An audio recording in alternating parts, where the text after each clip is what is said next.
hungry Trilobyte podcast would like to start by acknowledging Soonercon. Join us for Oklahoma's premier pop culture convention. Soonercon returns June 20th through 22nd, 2025.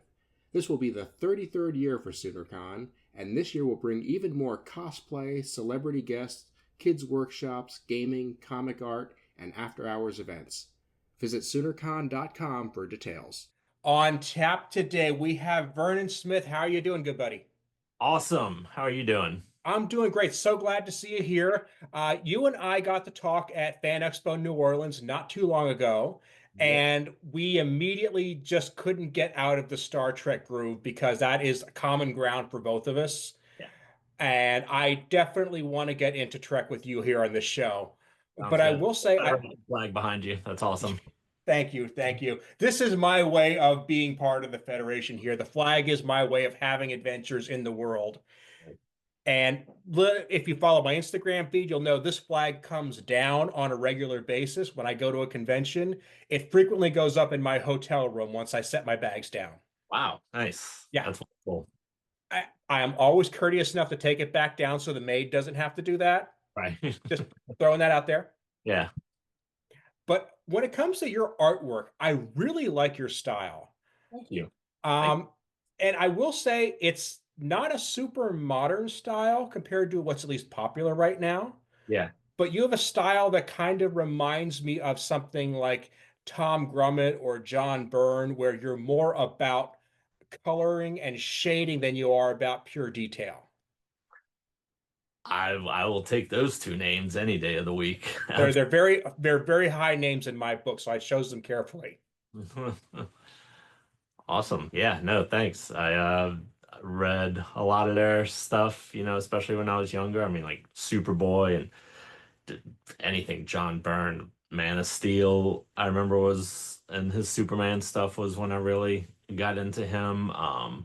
Though at that time, like I was really into like Keith Giffen's Legion of Superheroes stuff. Like the stuff, like I'd seen some of the stuff from like the early 80s and stuff, but it was really more like his late 80s, early 90s stuff that like really was my favorite. You had said in another interview somewhere that your intro to comics was partially some old 1960s Superboy stories. Yeah, my stepdad I'd found like when I was around 12 or so, so I found some magazines in this closet, but they were they were adventure comics with like Superboy and the Legion of Superheroes, and the first one was like the one where they teamed up with the Fatal Five and fought the Sun Eater, and like Pharaoh Lad dies, and I'm like, whoa, someone died in this. And it was written by Jim Shooter when he was like 15, and then I met him at like a convention like a couple of years ago, and me and a buddy of mine who also draws comics, or used to, he's retired now, this guy Tim Laddie, who used to work on like Ninja Turtles and stuff, we're just sitting across the table from him like at dinner listening to like all these crazy stories from the 70s and 80s, like about people that we grew up reading their comics and just like taking it all in like a history lesson. And I love those moments. I mean, I've been to enough cons now where you get to meet somebody who you've been idolizing for ages, and I don't use that word lightly, and you get to compare notes with them, and it's like, why am I even in the same room with you, much less actually trying to have a conversation? And it's just fun. Yeah. And that so I got into comics kind of with that because like one of my stepdad's friends, like friends of my parents, people I'd known since I was like a little bitty kid, was into comics as well, and I think he gave me like the Dark Knight Returns miniseries from like Frank Miller from like the mid 80s. And then I'd also picked up like the Watchmen graphic novel, and that blew my mind. And yeah, and then like got into more of the Legion of Superheroes stuff. And that was like right around the time when they were doing it was like a relaunch of it, but the Legionnaires were like older, like in their 30s and stuff, and didn't have costumes or code names or anything. And the galaxy was like kind of going through a depression, and everything was like really grim and gritty and dirty. And um, yeah, it was like just so different from all the flashy, colorful superhero stuff. And that's stuff that like really kind of drew me in. How would you compare? Did you get into the Superboy comics of the '90s? Because I noticed when we talked about Tom Grummet, your eyes lit up. And Yeah, yeah, because it was like I did follow, some of the like regular superhero stuff during that time too, and this was like Death of Superman and all that, and then like the clones, the Metal Superman, like all the different Reign of the Superman stuff, and then like when they did that Superboy series, and he's like in a leather jacket and like with the hair and stuff, and I was like, oh, it was just like a cool design, and so like I really got into that and like dressed up as that Superboy for Halloween nice. one time, because like being like an old punk rock kid, like I had the leather jacket and was like, yeah, I'll do this, even though I was like 17 or something, like too old to be trick or treating, but still doing it. Um, and and yeah, and I wasn't really too much into indie comics at that time, but I had picked up a couple of issues of like the original Eastman and Laird Turtles Hmm. stuff, which and it was like one of the issues had Cerebus in it, so which then like years later got me into indie comics even more, getting into like Cerebus, Bone, Strangers in Paradise, like all the kind of big indie comics of the 80s and early 90s. Let's get to the dark and gritty stuff in a bit, but you kind of touched on the same topic with Superboy and the Legion, how it was a a more subdued version. I hate to use the words dark and gritty because that gets overdone, but it was a more subdued version, a more realistic one, a more down to earth one, and that struck a chord with you. Yeah, yeah, definitely. Because it wasn't just the save the world every issue, just uh, self-contained stories. Like it seemed more realistic than stuff that had, because I mean, and this was kind of like what everyone was sort of doing at that time, but it was like new to me, and so it was cool to see. Just like whenever I saw Robotech, as a kid, and it was like, you know, during the battles, like people would die, and I'm like, this is a cartoon, and people are dying. Like in GI Joe and Transformers, if something blows up, you just go out in a parachute and you land safely, and no one ever shoots you, and you're totally cool. But yeah, so it was just stuff like that and same with like Watchmen, like reading that in eighth grade, I was like, wait, this isn't what happens in comics. And yeah, um, And you need that to draw you in because you were drawn in with the lighter comics, and I think we all were. yeah, And you loved that enough. You didn't stop liking it, right, yeah. but you get to the point where you need something that connects you more to the world you live in before you can say, I want to take this step into this story. Right, yeah. And then if you go, really deep into all the dark and gritty stuff, then sometimes you do just want a goofy, happy, save the world type of story, to just sort of mix it up. Yeah. You get to the point, you still need to believe it either way. And sometimes you can believe the plain spandex. Yeah. Yeah, because that's after going down that kind of road for a few years, and then stuff like Tom Strong came out, and I was like, oh, this is so cool. Like it goes back to the stuff from the 60s, but and it is like a little cheesy and hokey, but it's done like really well and even believable in that way. And it's also just like, yeah, sometimes it's fun to just do that, because I mean, like, I do like reading things and watching things that, you know the suspension of disbelief, that like you're like, oh yeah, I can totally buy this. And but then I'll go back to something like Doctor Who, and it's just like, yeah, no, I'm good. Like, this is fun to just sit back and just let it be whatever it's gonna be, and not be like, well, why is it that way? And this wouldn't really work in the real world and all that. It's just like, no, it's just fun, and he does it, and sure. Sure. Like to go back to what you're saying about turtles, because that was definitely like really early 90s, dark, realistic. It was Right. indie. Was that your first indie title? Yeah. Yeah. Okay. It was like I remember it was issues 8 and 9 were the ones that I got because all the other ones were like on third, fourth, sixth printings. And, I was a collector back then, even in like ninth grade and stuff. And so those were the first issues that I found that were first prints. So I got those. And yeah, it just blew my mind.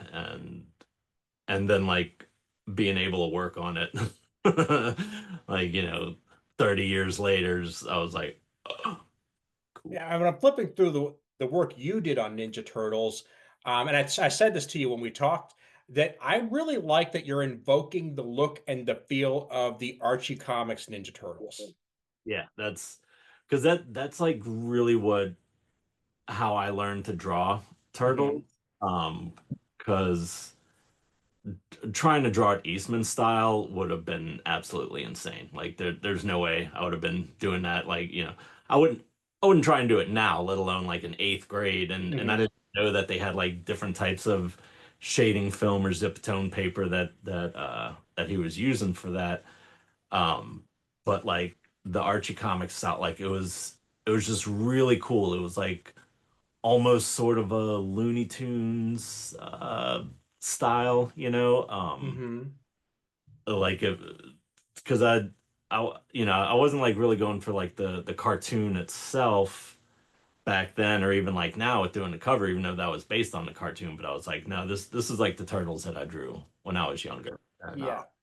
And for somebody who wasn't there and maybe hasn't really read much of the Archie or any of the Archie, if you look at Turtles as a spectrum, mm, you had the original Easton and Laird, which was for the older kids and young adult Ninja Turtles. It was meant to be something you wouldn't give kids. right. And then you had the cartoon, which was like squarely aimed at kids, Yeah. solely aimed at kids. It was cotton candy. Then Archie was like right in the middle. It wasn't quite one or the other. They had a great way of fusing the two Yeah. that I think a lot of people have forgotten about. Yeah. No, they're definitely worth going back and rereading. And I should probably do it myself, like I'd for me, like redrawing that way was finding like old notebooks that I'd drawn this stuff in because like I've managed to keep some of that stuff. Like I don't have much. Most of it got like Katrina like 20 years ago, but like there was still something I was like, oh yeah, I remember seeing because I'll look through like old sketchbooks every now and then. And I was like, I know I've got that somewhere in here, and I found some pages, and it was like yeah, I'm even like redrawing some of like the expressions and faces that I had like in that notebook and stuff. So it was cool. Those notebooks are like time machines. And I've never seen yours, but I know mine. And it's like you look back and you don't recognize the person who did it. Yeah. But at the same time, it's like, what is there something in there you may want to bring back that you Oh do yeah. want to bring back? Yeah. Oh yeah. No, that's absolutely the case. And especially like if it's something that I wrote and drew and I'm like, dude, this is like funny. Like I couldn't even think of this now. You need to let it sit a little bit and percolate till it falls away from your brain, and then you come back with fresh eyes. And Stephen King once said you should let everything sit for 6 months before you touch it again. And that seems a little excessive to me, but who am I to argue? Yeah. Yeah. Yeah, that might be a little long, but it's Deadlines are a thing. right, right. So when it comes to these ideas you have, is there anything that you really excited about trying to pursue? Um, Luckily, so far, everything that I've worked on has been something that I've really enjoyed doing. I Mhm. mean, whether it was like, Turtles or Star Trek, which is like my favorite thing of Sure. time. Um, 'cause and mostly being like an indie creator-owned comics guy, like, yeah, it's really a lot of stuff that like I'm really gonna like sometimes it's stuff that I wrote and draw. Sometimes it's stuff that someone else wrote and I drew, and but it's like I can read the stuff ahead of time and be like, yeah, is it something I want to do or no? And yeah, so far the things that I've worked on with other people have been like really, really cool too, and I've really enjoyed it. When it comes to Star Trek specifically, IDW has let you touch at least a little bit of every era of Star Trek. And Yeah, that by itself is pretty cool. yeah. That I love it, and um, definitely looking forward to doing more. So now I have to ask the fanboy question. What is your favorite era of Star Trek? And I have a reason for asking. Yeah, no, it's such a it's a good question, but such a hard question too. And I've though I want to go like, well, I like this one for this and this one for that. Um, I'm gonna go Discovery just to blow everyone's mind. I'm kidding. I do like Discovery a lot, but I know there's the people that Star Trek, but I We would don't listen to them here. yeah, cool. Because I do like it. Like it's got things, but I mean, all Star Trek has things that are good and bad with it. I would have to go original series movies.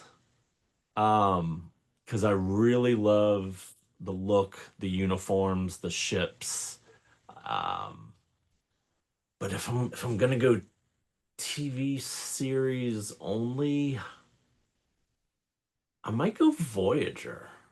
Okay. Because I really like it. And the only thing that I kind of have against it is that it didn't live up to its own potential. But in defense of that, it was also mid 90s when stuff like that, like there wasn't really like long form shows and stuff like that. So I mean, like it really could have been a reboot Battlestar Galactica type show, and then especially after the reboot Battlestar came out, it's like, oh man, this is what Voyager definitely could have been like.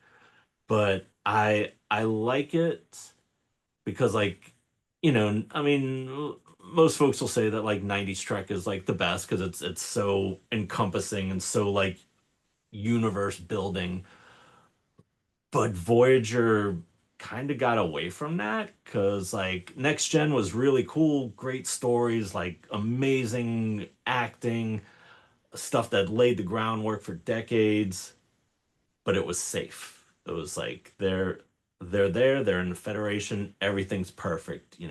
Deep Space Nine got away with that with the Dominion War, but also the first couple of seasons it was really kind of safe-ish. Like, I mean, they're definitely not exploring strange new worlds unless they go in the wormhole. But it's like they're just stuck right there. But like Voyager is just like every world is a strange new world and new civilization. Like they are cut off and everything is new for them. Like they'll occasionally run into some Klingons or Romulans or Ferengi or something, or omnipotent god being, but it's yeah, and Janeway's just a badass. Like she is so cool. Sure. Very, very true.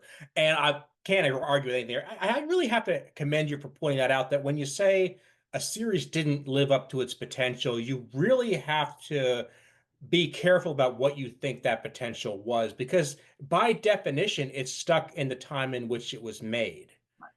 And it's very easy to say, well, I'm disappointed that Next Gen didn't have more world building and didn't have a longer story arc, but was that really necessary? Was that something that they could have done at the time? Right. It's No, really hard to say that. especially being a weekly series, because it's like, yeah, we have things that are series like season long stories, Mhm. but they usually, drop like the whole season at once. I mean, not with something like Strange New Worlds or Discover. I mean, Strange New Worlds, they kind of do it, but Discovery was like entire season stories, and those were weekly too. But it's also 10 episodes, 15 Mhm. episodes, where it's like Next Gen was like 25, and if you were drawing out a story that long, People be losing their minds. Whereas if you take a show like Enterprise and you want to levy the criticism that it had the potential to do things with representation that it did not do, I think that's a fair thing to say. Because I think at the time it was reasonable. They could have tried things that they didn't do. I mean, you just have to bear in mind what the show realistically could have tried when you say it didn't live up to its potential. Right. I think the only reason I say that with Voyagers because it was things like it's an old argument of like the Starfleet and Maquis like just got along instantly, and there Mhm. was the occasional butting of heads, but it's yeah, with that it seemed a little watered down sometimes, and there were things that they didn't really push too much because it was like, oh, you got another Klingon, you got another Vulcan, like, but I don't know. That was The Yeah, I will say this: if you look at the first three episodes of Voyager Mm, and you list the potential conflicts that they set up, and then you count the ones they actually pay off on down the road, the percentage is not great. right. And that doesn't mean they didn't have some great ideas. I think actually the ideas they came up with were probably better than what they set up at the beginning, but you do kind of feel like you got cheated when you start looking at setup versus payoff. Right. And they made up for it like in other ways, Hmm. like things that they did with the Doctor and with Seven, like Hmm. was two of the best characters. I mean, Yeah. I love them, but things that fell short, like I thought they could have done more with Chakotay. Like he seemed to just fit in a little too much Hmm. into the Starfleet first officer role. Like there was some conflict every now and then, but and same with like Balana, which they did some, but it to me could have been more. But again, that was one I didn't watch when it aired. Like I didn't get UPN, and so I watched it years later, and so it was kind of like yeah, it's one of those things where if you watch it years later, you don't it doesn't hit you the same because you've seen a bunch of stuff that's done what they kind of laid the foundation for. Right. So it's an unfair criticism on my part, but just saying honestly, But that's still love the show. sure. And yeah, Yeah, I mean, I like Star Trek. I like all Star Trek. It's just some more than others.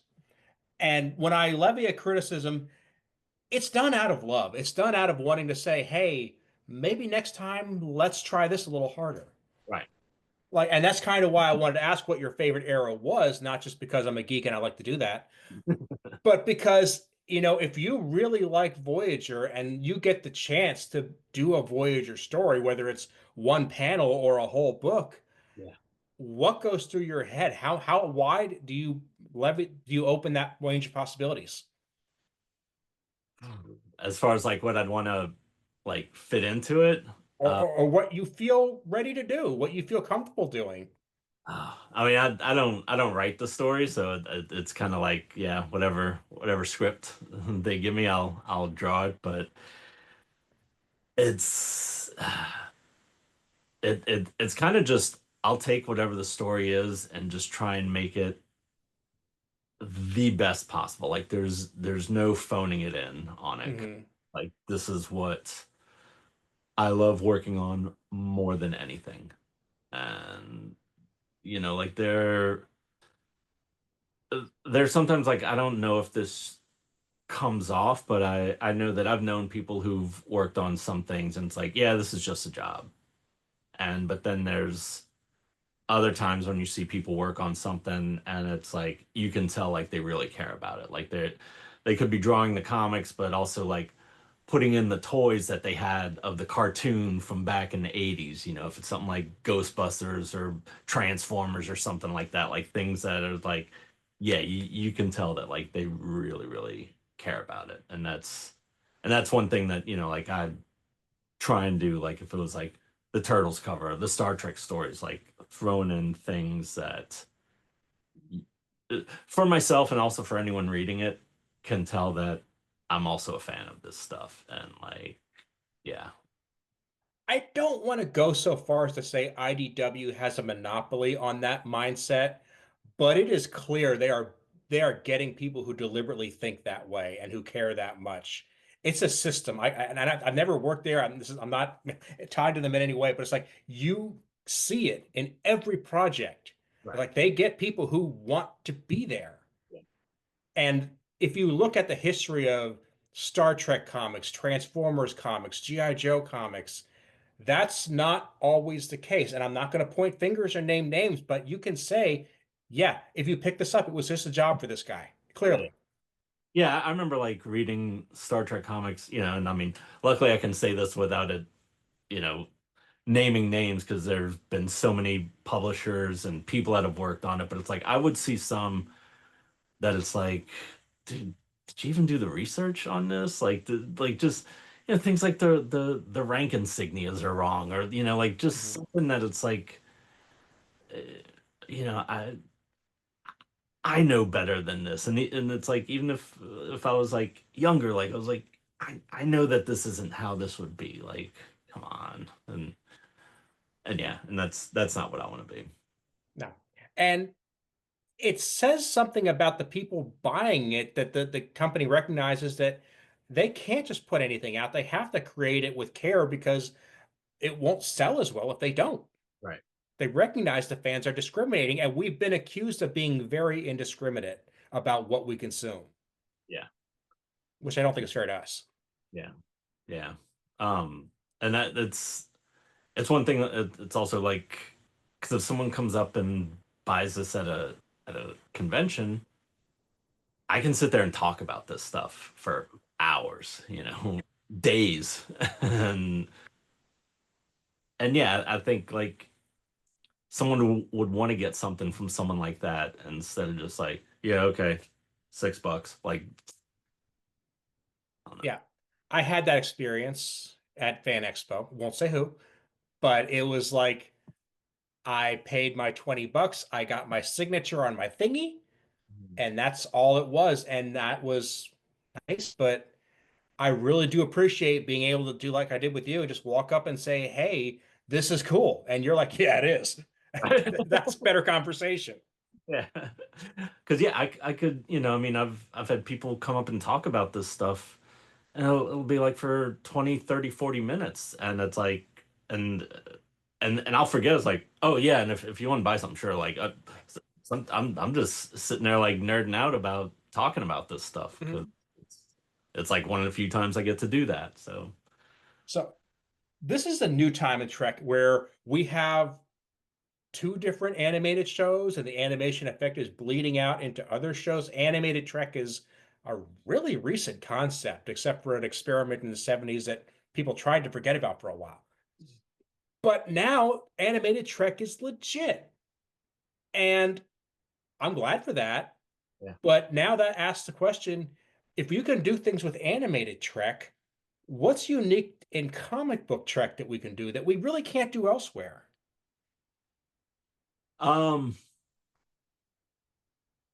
Getting characters that you probably couldn't get on a show, because of either budget or lifespans, so that would be one thing that I would imagine, like you get like characters who like the actors have passed away or something, or maybe you couldn't afford to have them on an episode of Lower Decks or Prodigy, or whether it's like they cost too much, or maybe they're working on something else at the time, or maybe they're just like, I'm done with Star Trek. Like you can have them in the comics as long as someone knows how to draw them. And it's not just the characters. I'm right now on my screen.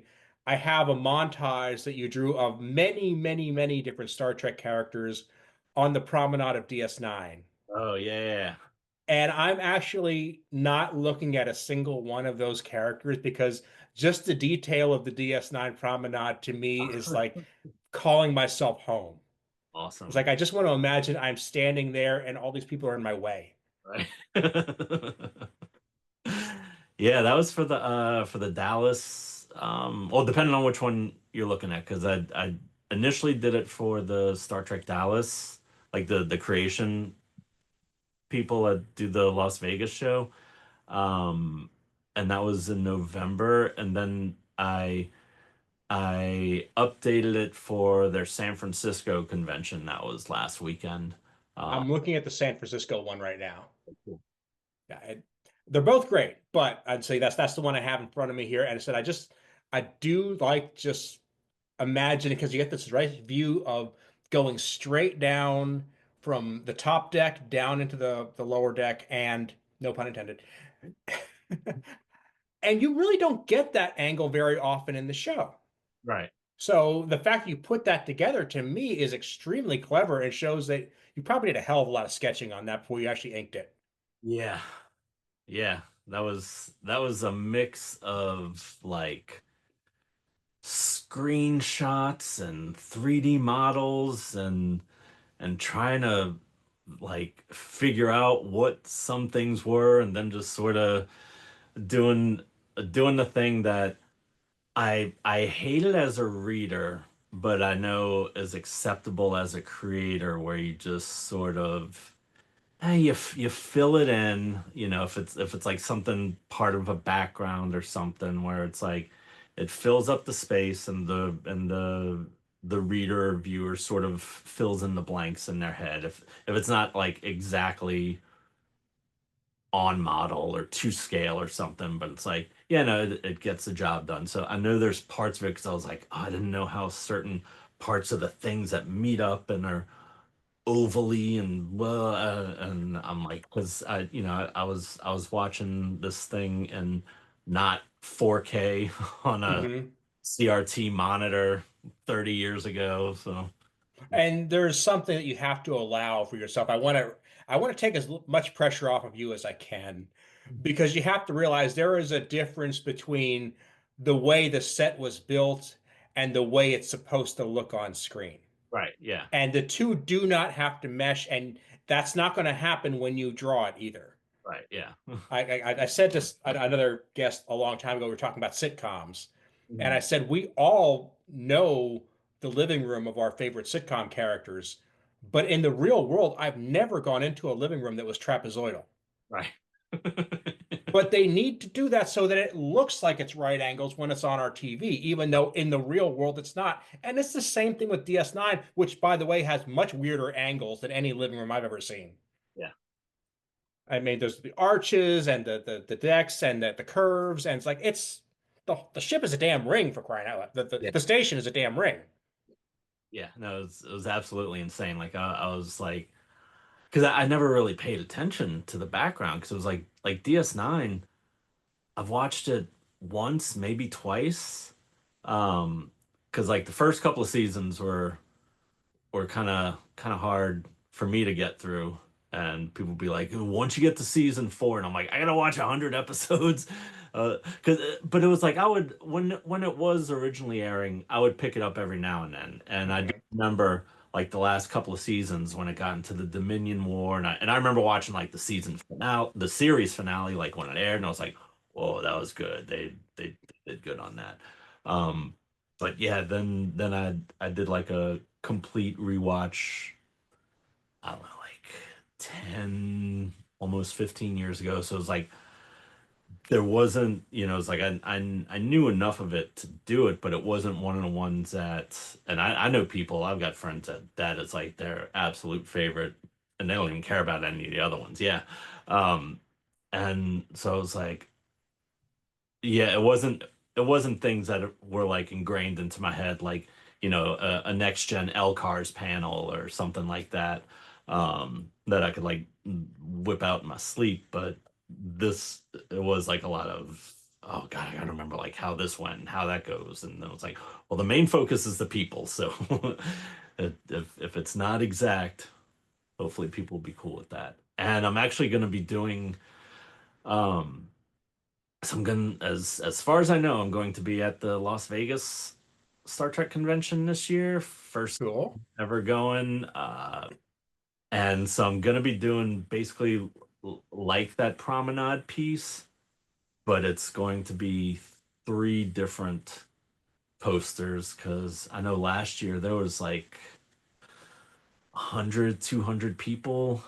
I think like a little over 100 like celebrities there. And then they had like, other people like writers, showrunners, authors of books and stuff like that. But it was like a little over 100. So I was like, okay, this one that you're looking at has like almost 30 people in it. So if it's a little over 100, I'm gonna have to break that into three pieces. And it's gonna be, I think, and like three different bars or galleys in the Star Trek universe, like Quark's bar, 10 Forward, and either the lower decks galley or the port galley in Strange New Worlds. Oh man, I want that already, and I haven't even seen it. I'll get And see, we talked about in New Orleans about STTC, Star Trek: The Cruise. I'm a big fan of that. I'm leaving in 3 weeks. It is going to be, yeah, so pumped. Anyway, this weird thing happened. We've invented transporters. They work now. Because when I got back and I started unpacking, I found somehow the drink menus from all the bars had beamed their way into my luggage. That's the only way I can explain how it happened. And I'm going to have them framed, and I would love to have those pictures you just described next to them. Hell yeah. Yeah, absolutely. It was from the cruise that those drink menus were? Yes. Mm-hmm. Yeah, I wanna do the cruise. But that for the uninitiated, there are about 5 different bars on the ship, and they each get their own Trek theme, which comes complete with its own menu. And the menus themselves are works of art. Yeah. And Nice. yeah, working transporters, they can't get me to Florida to get on the boat. That's a darn shame, but they get the drink menus home. Yeah, I'm hoping to do one of those. Yeah. Yeah. Hope you do too. I really do. I Um, will give you a report either way.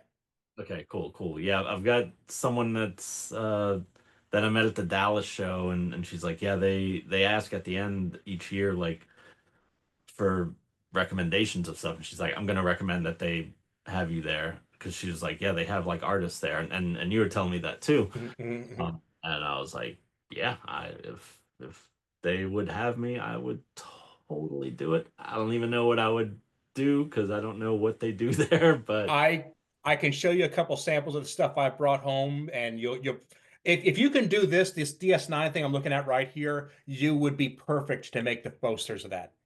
The posters, the t-shirts, your art would fit perfectly in with what's going on. cool. And like whenever they have the artists there, they just like hang out and draw stuff, or Yeah.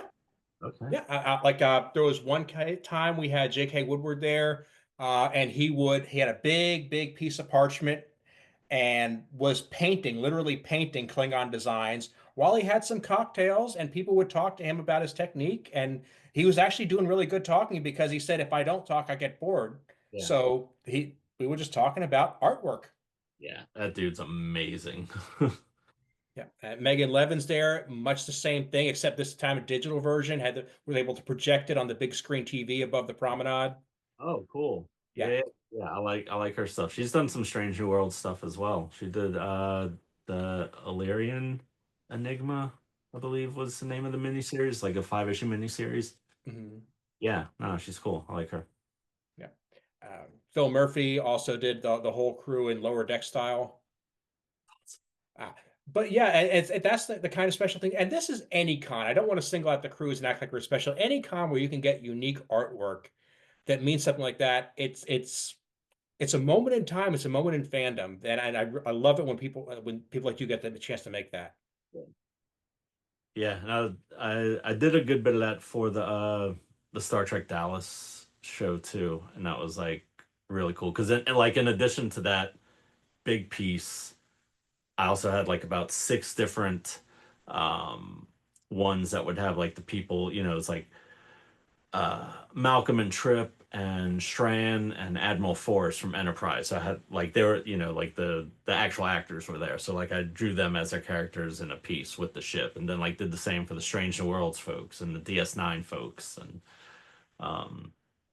yeah, so it was cool to, and the lower decks folks who were amazing. Like my table was right across from them, and Oh, They were so cool, and like hearing Tawny Newsome recommend me by name to people at her table, like this blew my mind. Yeah,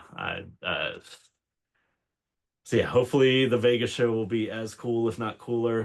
But I've heard a lot of people saying great things about the San Francisco show that happened this past weekend. So yeah, I was glad, like even though I couldn't make it to that one, I was really happy to hear other people saying that they had great experience at that show too. I've been hearing very good things. I've actually spent very little of my life in California, hoping to change that in the near future. But the San Francisco con would be a great reason to go. Yeah. And you've done the Vegas one, right? Yeah, it's been a while, but I have done that. And didn't you say you were like working with them too? Yeah. I had a table there, so I got to get in a little early, get out a little bit late. Oh, cool. Yeah, good times.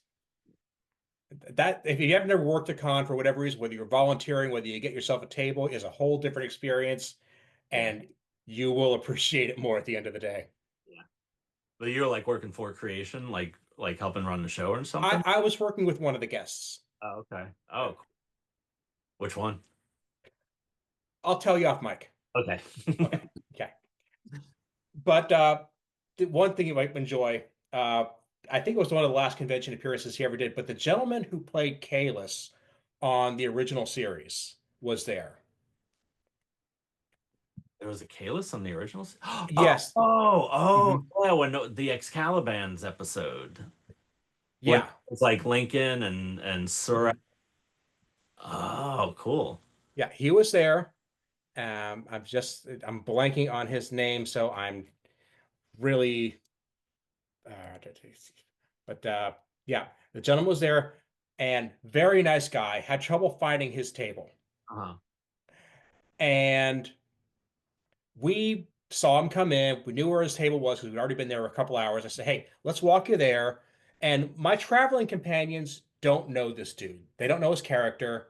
I'm the only one who gets who he is. Right. They just weren't big Trekkies. No shade on them. That's just, they weren't. Nobody's perfect. Right. And so afterward, they kind of say to me, who is this guy? And I say, who's Kalis? And like, who's Kalis? And I'd like, he's Klingon Jesus. Yeah. And this guy, for as old as he is, deaf as a stone. River of blood and pulled out the first batleth. He's deaf as a stone. He looks at his helper, and she just says, "He said you're Klingon Jesus." And he goes, "Oh!" And he just nods. He's happy as a clam. That made his day. Awesome. Yeah, at the Dallas show, they had one person from the original series, and it was a guy that played it was Sean Kenney, who played like the burnt up wheelchair Captain Pike from the Menagerie. And he was super cool. Looked amazing, like he was also like Lieutenant DePaul in a couple of episodes too. But like yeah, it was like the first day I was there when I was just like setting up and stuff. And then they had the show open for like an hour or two, like that night for like VIP, like people who bought the VIP tickets. And yeah, like I was walking around, and I see him like he was setting up like had one of those retractable banners with like his name and picture and stuff on it. And like didn't have the hook or something for something, and someone else was there, and so like I go over and I'm like, oh yeah, you need like a hook for this. Like, yeah, I can't find it. I'm like, dude, I got you. And I just like ran to my table, like grabbed something that I had that worked for it, and he was like, dude, thank you so much. He's like, you want an autographed picture? And I'm like, yeah. and yeah, he like gave me an autographed picture, like came over to my table, like he was super nice. Everybody I met everyone except Anson Mount. He's the only one I didn't meet. Like he was hardly ever at his table. But everybody else was just absolutely amazing. Like, I'd go up to their table. I had a couple of people like came up to my table and were like saying how much they like my stuff. Like it just totally blew my mind. I was like best ever. I love those experiences. And yeah. And his name was Robert Heron. I could not get through this without saying that because I want to give him due credit. It's just that's the way my mind works. Sometimes when I need a name, I can't find it. But yeah. Yeah, no, my daughter got into Star Trek a couple of years ago, and we've watched most of the original series, all of Strange New Worlds, and we're on like season 5 of Next Gen. But we did recently watch the episode with like Kalis and Abe Lincoln and Colonel Green, Mhm. Sorak. So I was like, oh yeah, no, I definitely remember that. It's one of the more memorable ones, and people will put this episode down for whatever reason, but I think it's a shortlist episode. Yeah, I, no, th- I think it shows the original series at its best. It's weird and quirky best, but it's best. I like the weird Star Trek stuff. Like I'm totally cool with it, and like I always just think of, even just real world applications uh, like Kirk and Spock sitting around years later, or like Picard and Riker, and just being like, "Hey, remember that time you got turned into a caveman?" It's like, yeah, that was weird, Harrison Janeway, like, "Hey, remember when we were salamanders?" Like, yeah, that was what the like what? And so like when I see people bag on like the musical episode of Strange New Worlds or the fairy tale episodes, like, dude, weird Trek is Trek too. Like when things just go bonkers, like it's that that is Star Trek, Hmm. Kirk with like a dwarf on his back being controlled by space gods or something, like giant green hands holding the Enterprise. Like from back in the day, like there was weird Trek stuff, and yeah, And that's the area where they can't seem to let go of being safe, I think, in this modern era, well, which produces fantastic Trek on the whole. yeah, We don't really have a giant green hand that often. right, yeah. That's why I like that Strange New Worlds did it. And that's kind of like one of my only gripes uh with Discovery was just that it didn't lean into that stuff too much and didn't go like into the weird planets or even just like really going to planets. Like it was all mostly like on the ship. And I was like, dude, I want to see the planets. Like and I Hmm. didn't really realized that I was missing that until there was like one of the first episodes with Pike when it was like him and Burnham and a Woshikan like go down to that planet that was like 21st century humans put on another planet, but they're, like kind of they have no electricity or anything. And I'm like, oh yeah, they haven't been to any planets yet. That's why that I like this a lot. And then like they went to Saru's planet, and I'm like, yeah, this is do more of this, do more of this. Get off the ship. I watched the original series and I love to put myself in the mentality of somebody from the 60s watching TV at that point. And granted, I'm not nearly that old at this point, but I like to just kind of forget about next gen, forget about everything else, and just think if I was sitting there and it's like, they just beamed down to a planet with the Easter Bunny. All right. Cool. And just if that is the best thing I saw that week, I love to just imagine that. Yeah, It's fun, and Star Trek should be fun. absolutely. Yeah, don't take itself too seriously. Don't take the fans too seriously. No, no. Because if you're not having fun, why are you here? Right? Hmm. Yeah. And even if you don't like some of it, like just seeing, and I guess this is just with everything nowadays, just like the vicious hatred attached to things, like attacking things. And it's like, dude, if you don't like it, just wait for the next one. And Yeah. there's plenty of other stuff that you can like. There's if they keep inventing new things, they keep going to strange new worlds and seeking out new life and new civilizations, you're going to find one you don't care for. Right. That's just the way it's going to work. It's okay. They're going to keep trying. Yeah, I can't get on board with that. And it comes from this idea that, and I try not to presume to know how people think, but I think I have this one pegged. People assume that if they like something, and they decided that's just the thing they like, then for some reason it's obligated to always be exactly what they like. Right. And nobody ever signed off on that deal. No. And yeah, I was gonna say something with that, and I totally forgot. So Sorry. no, it was me. I don't know what, like you didn't cut me off or anything. I just like was like, oh yeah, and then I was like, oh, and it's gone. It beamed out. Maybe it's in with the menus. Could be, could be. But hey, before we beam out here, I want to give people a chance to check you out, find your adventures, follow you on the web, and possibly follow you at some cons in real life. So where are you going to be? Let's see. Locally, there is Showcase Comic Con that's going to be in Slidell in June. I don't know of anything that's coming up before that here. And then hopefully there's a Galaxy Con coming up in July, which I'm hoping to be at, especially because I'll have something new there that I can't talk about just yet. But if you have me on another time, I probably can, but I can't say anything about it. Shoot me a date and we'll work it out. And then Star Trek Las Vegas. As far as I know, they said yes, we'd love to have you there. Just follow up again after San Francisco. So I just sent the follow up, and I'm waiting to hear back about confirmation on that. And another locally thing, I'll be at BSI Comics the first Saturday in May for Free Comic Book Day. And other than that, you can follow me. I'm Vernon Draws on most socials, but the only ones I really kind of consistently keep up with are Instagram and Blue Sky. All right.